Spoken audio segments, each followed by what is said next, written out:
And welcome to this week's episode of Duck Chatter.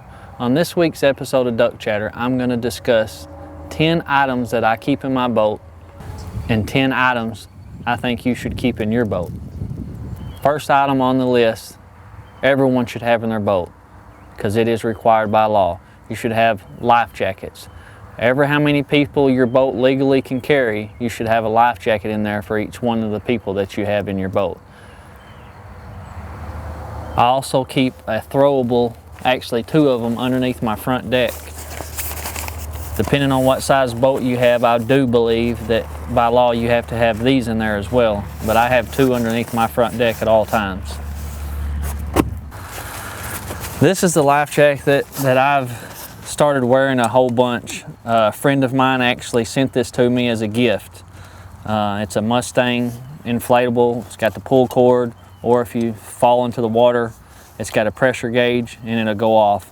It's just super lightweight, easy to get on and off real quick, and that's what I wear 95% of the time now.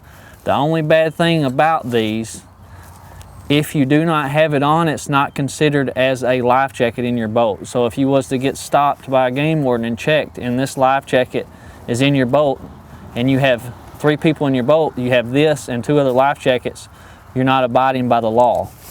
So that's just something you need to know. These are not considered a life jacket unless you are wearing it. Number 2 on the list is a fire extinguisher. I'm pretty sure by law, it all depends on what size boat you have, whether you have to have one of these in your boat or not, but I've pretty much always carried one. A lot of people laugh and be like, well, why do you need a fire extinguisher on a boat? You're in the water. Well, most of the time, the types of fires you're going to have in a boat is going to be either fuel related or electrical. So I always have carried a fire extinguisher in my boat, and I recommend you put one in there. You never know when you're going to need it.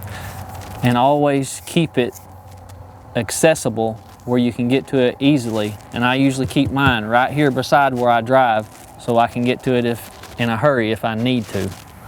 Number 3 is a handheld rechargeable spotlight.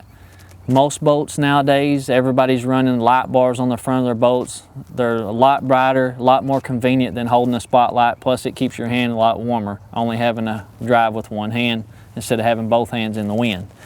So number 3 on that list is a handheld spotlight. These can come in handy in several instances. If your light goes out, you have a backup plan, you have a light. So I highly recommend that to keep in your boat.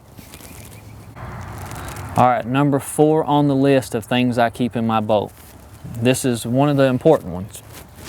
I call it the little bag of goodies.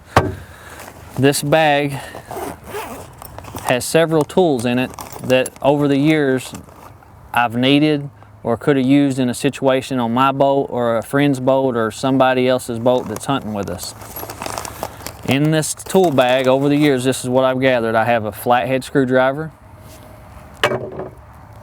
a Phillips screwdriver,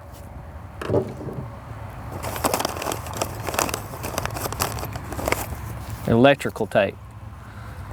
Can't tell you how many times this has helped out in situations where wires broke or melted or something got crossed, and you can cut it, fix it, tape it up, and you're good to go. Zip ties. These are like the little miracle tool. You can use these things for so many different instances. Zip ties, keep them in your boat for sure. And then my lovely wife bought me this crescent wrench, which has a open-end socket on it.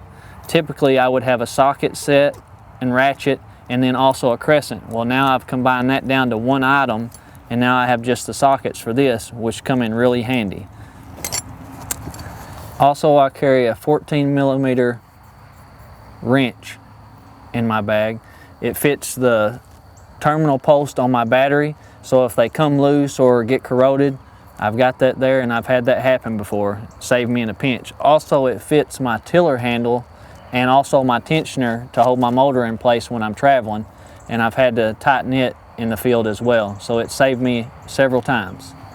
Next on the list is number 5. This thing is basically invaluable. A compass. I can't tell you how many times in a pinch a compass has got me out of being lost or turned around. Cell phones nowadays, you know, with the technology you have with cell phones, you pretty much use them all the time. GPSs, we don't use them much anymore. Most people don't, just because cell phone service is pretty good most places. But there are times whenever you do not have cell phone service, and if you're in a position where you do not have cell phone service and you get turned around, you can always back up to the old compass to get you out of a bind. The only thing you got to worry about with a compass is don't get it near any magnets, or it'll lie to you just like a phone compass will. So keep that in your boat. Number 6 on the list. I can't tell you how many times I've handed one of these out, let somebody use it. They give it back to me at the boat ramp. And usually when you lose these or break these, it's typically pretty cold weather because plastic tends to get brittle whenever it gets cold. Extra kill switch will save you in a pinch, because it's not fun trying to keep that little pin pulled out while you're driving or trying to keep it pushed in. It depends on which one you have, but a simple extra kill switch, and I carry 2 of them just to have backup. Number 8 on the list. Rope. Very important to have rope in your boat. I know most people have a rope tied to the front of their boat to pull up on the trailer or tie off with, and I recommend to have about 15 to 20 feet on the front of the boat for that. That way, if you ever have to be towed for any reason, you hit a stump or take off your lower unit or whatnot, it gives you enough distance to safely pull the boat.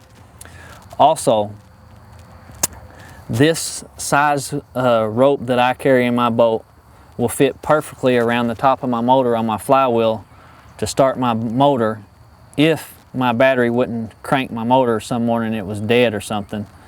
So highly recommend to having about 15 foot of rope. This is about 3/8 in diameter. For 8 on the list, I can't tell you how many times I have used these or some friends have needed these. Simple hose clamps. I carry 2 in my boat at all times. If your fuel line gets a crack in it, or it's dry rotted, or you rip it off on something, a limb grabs a hold of your fuel line, this is a real simple fix if you're in a pinch. Number 9 on the list. Bungee cords.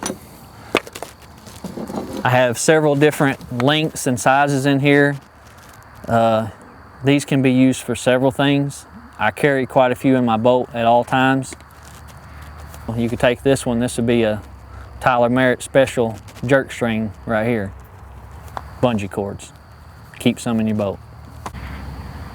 And finally, number 10 on the list. Hopefully you will not ever have to use it, but most likely if you duck hunt in Arkansas, at some point you're going to need it.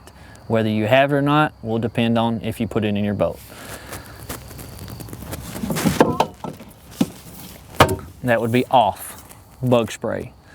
Mosquitoes and gnats will drive you crazy while you're trying to duck hunt, because most of the time whenever you're swatting mosquitoes and gnats, that's really all you're seeing flying, or at least in my past experience. It's not a lot of ducks when it's that warm, but we go anyway.